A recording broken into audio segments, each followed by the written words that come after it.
Hello, नमस्कार. आज बघा हे परत चालले ड्रायफ्रूटचे लाडू. त्या दिवशीचे बनवलेले पूर्ण व्हिडिओ टाकला होता त्याचा.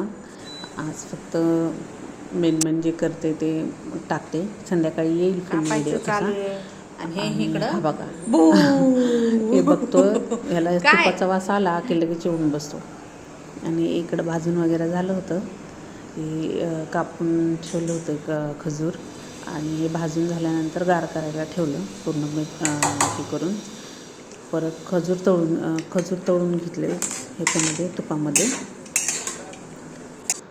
आणि लाडू बांधून घेतले. म्हणजे मी ते मिक्सरमध्ये हे करून घेतलं, कारण खजूर जरा कडक झाल्यानंतर त्याच्यामुळे. आणि ते होऊसपर्यंत बघा पाऊस सुरू झाला. धड मोठा बी येत नाही, पावसाचं काही सांगताच येत नाही, कधी येतो कधी जातो. तर चला भेटूया पूर्ण ब्लॉगमध्ये.